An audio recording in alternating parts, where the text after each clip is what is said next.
अर्जुनाचा पाडाव करण्यासाठी भगदत्तानं वैष्णवास्त्रच अर्जुनावर पाठवलं आणि या वैष्णवास्त्राच्या आणि अर्जुनाच्या मध्ये प्रत्यक्ष विष्णूच उभे राहिले, भगवंतच उभे राहिले. भगवंताचा स्पर्श होताच दाहक असलेल्या वैष्णवास्त्राचं कोमल पुष्पामध्ये रूपांतर झालं आणि त्या भगवंताच्या गळ्यात पुष्पमाला बनून पडलं. इथे वैष्णवास्त्राचा प्रभाव कमी झाला, पण अर्जुनाच्या मनातला अहंकार जागा झाला आणि अर्जुनाला वाटू लागलं की आपण हे रोखू शकलो असतो, देवानी उगाच मध्यस्थी केली. मैं कर सकता था असं अनेकांना वाटत असतं. येतो मैं कर सकता था वाटत असतं. अनेकांच्या मनामधला हा भाव असतो. गाडी खालच्या कित्येक कुत्र्यांना आपण गाडी चालवतो असं वाटत असतं ना, तसं अर्जुनाचं झालंय. उदाहरण जरासं वेगळं वाटेल, पण तसं अर्जुनाचं झालंय. मी करू शकलो असतो असं त्याला वाटतंय, कारण वैष्णवास्त्र होतं ते, पण भगदत्तानी सोडलेलं होतं. तो म्हणाला देवा हे करायची गरज होती का? भगवंताला कळलं की याचा अहंकार जागा झाला आणि भगवंताला सांगतायत की भगदत्ताला मिळालेलं वैष्णवास्त्र हे त्याच्या पित्याकडून मिळालेलं आहे. त्याच्या पित्याला, भगदत्ताच्या पित्याला हे वैष्णवास्त्र त्यांच्या आईनं दिलेलं आहे आणि त्याच्या आईला हे वैष्णवास्त्र प्रत्यक्ष भूमातेनं, पृथ्वीनं दिलेलं आहे. आणि पृथ्वीच्याकडे हे कुठून आलं? तर जेव्हा पृथ्वीला वाचविण्यासाठी भगवान विष्णूंनी वराह अवतार धारण केला होता, तेव्हा आपल्या शिंगावर घेऊन पृथ्वीला ते निघाले, वाचवलं, दैत्यांच्या तावडीतून सोडवलं. तेव्हा माता पृथ्वीला तिच्या रक्षणासाठी भगवान विष्णूंनीच हे वैष्णवास्त्र दिलेलं होतं. हेच वैष्णवास्त्र माता पृथ्वीनी तिच्या रक्षणासाठी म्हणून एका स्त्रीकडे दिली. त्या स्त्रीने आपल्या पुत्राला दिलं, त्या पुत्राने आपल्या पुत्राला दिलं, तो पुत्र भगदत्त.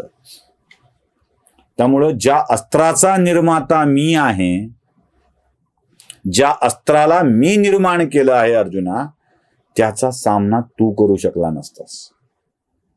त्याचा रचयिता मी आहे, म्हणून ते अस्त्र माझ्याजवळ येऊन निष्प्रभ झालं, लक्षात ठेव. आणि उगाच असला भ्रमभिम बाळगायचा नाही अर्जुना, तू भारी झाल्याचा. तू किती भारी हो, मीच आहे. अगदी आपल्या आजच्या भाषेत सांगू, बाप होता है, बाप होता है. बापाला शिकवायचं नसतं. अर्जुनानं हे समजलं, अर्जुनाला हे कळलं की गलती कर गया यार, मी चुकलो. आणि त्याला भगवंताच्या मोठेपणाची जाणीव झाली. भगवंताचे मनोमन आभार मानले, नुसते आभार नाही मानले, क्षमा मागितली. म्हणाला देवा मला माफ करा, मला कळलं नाही तुमची महानता, पण आता कळली आहे. आता हा भगदत्त मी बघतो म्हणाला. ते म्हणजे आता बघ ना, तुझा शत्रू भगदत्त आहे, तुझा शत्रू वैष्णवास्त्र नाही आहे.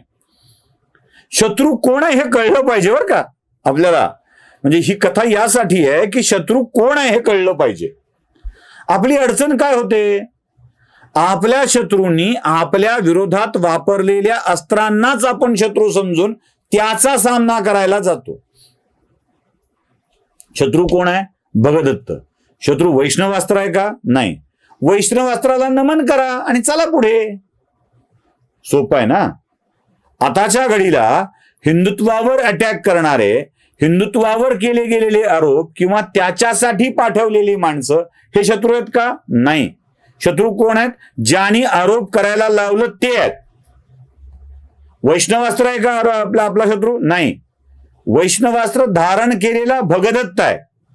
मग वैष्णवास्त्राला निष्प्रभ करायचं काय असेल? विष्णूला शरण जा, देवा वाचव म्हण, वैष्णवास्त्र आपोआप निष्प्रभ होतं. आणि मग भगदत्ताकडे बघायचंय. एकदा आपल्या आराध्याने दिलेलं अस्त्र निष्प्रभ झालं की मग भगदत्ताकडे बघायचंय. भगदत्त तर त्वेषाने आलेला होता. जशी अवस्था भीमाची तशी भगदत्ताची. त्यानं भीमाला उद्युक्त केलं लढायला आणि भीमाला तो मागे मागे ढकलू लागला. तीच बुद्धी याच्यातही होती ना.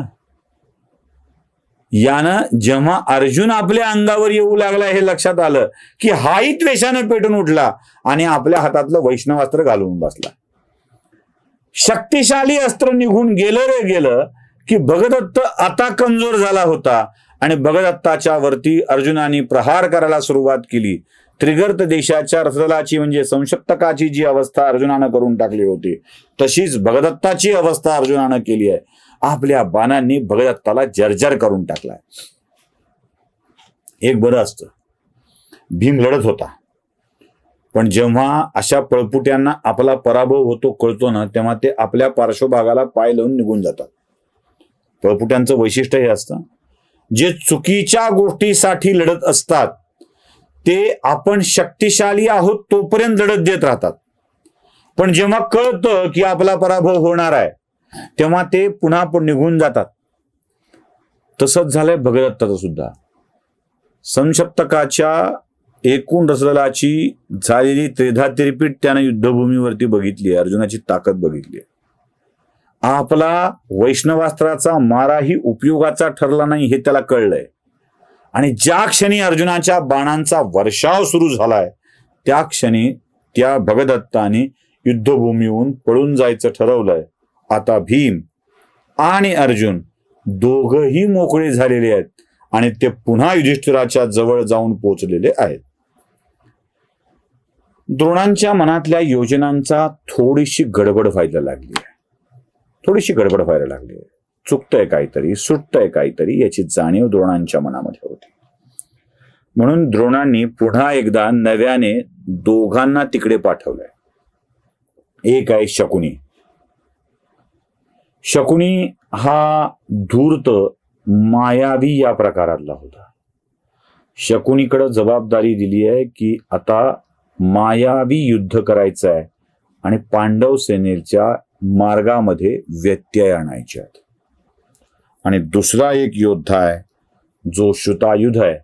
त्या श्रुतायुधाला सुद्धा पुन्हा एकदा एकाच वेळी वार करायला सांगितलेलं आहे. श्रुतायुध आणि शकुनी या दोघांनी युद्धभूमीमध्ये प्रवेश केलाय आणि या दोघांच्या युद्धाला सुरुवात झाली. शकुनींनी आपल्या मायेच्या जोरावर आभाळ भरून आणलंय, अगदी अंधार पडावा अशी अवस्था आणली आहे आणि रप रप रप रप पावसाला सुरुवात केली आहे. या पावसामुळं युद्धभूमी पूर्णतः भिजलेली आहे आणि या भिजलेल्या युद्धभूमीत पांडवांच्या मार्गामध्ये अनेक अडचणी निर्माण होत आहेत. भगवंतांनी अर्जुनाला सांगितलं, अर्जुना, शकुनी मायावी युद्ध करतोय, या मायेला भेदावं लागेल. तेव्हा या मायेला भेदण्यासाठी अर्जुनाने आपल्या माया भेदणाऱ्या बाणांचा वापर केला आणि युद्धभूमीवरचे सगळेच पर्जन्याचे ढग दूर केले. एवढंच नव्हे तर युद्धभूमी देखील कोरडी ठाक करून टाकली आणि मग शकुनीवर वर्षाव करायला सुरुवात केली.